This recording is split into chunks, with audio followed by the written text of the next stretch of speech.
Now let's cover MPE sections. A section is a portion of a track that you mark off to come back to later or to loop.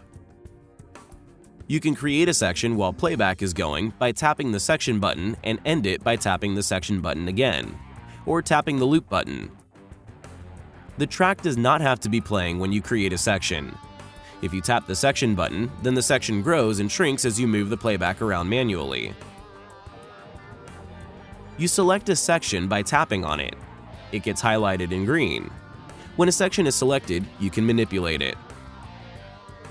In this case, the B section is quite short.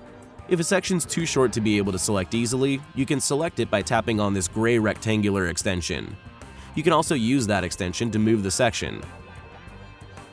When you do select a section, you get these two circles on either side that are called grabbers. You can do a few things with these. You can resize the section by dragging the grabbers. Let's long tap beat snap to see how it's configured. So it's set to snap to 1 beat. Cool! So as we resize the section, it snaps to the nearest beat. You can jump to the start or end of a section by double tapping the grabber.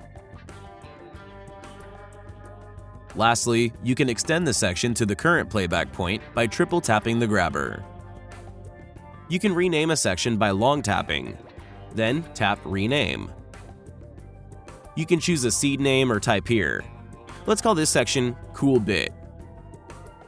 You can move a section by dragging it. Again, this works with beat snap. This is a great way to learn a solo. For example, you can set beat snap to 1 bar, then loop over each bar until you're comfortable with the whole solo. Once you've set a section exactly how you want it, you can make sure that you don't accidentally change it by locking it. So, long tap, then tap Lock Section. The lock section has this lock symbol. It's a bit more transparent and the grabbers are gray. You can't resize or move the section until you long tap and unlock it.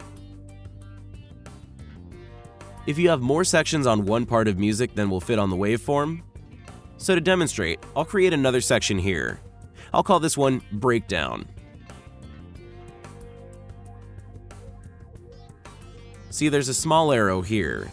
This means you can now pan up or down to scroll through the sections. Lastly, you can delete a section by long tapping and choosing Delete Section. Sections are also really useful for trainers. We'll cover those soon. That's it for sections. See you in the next lesson.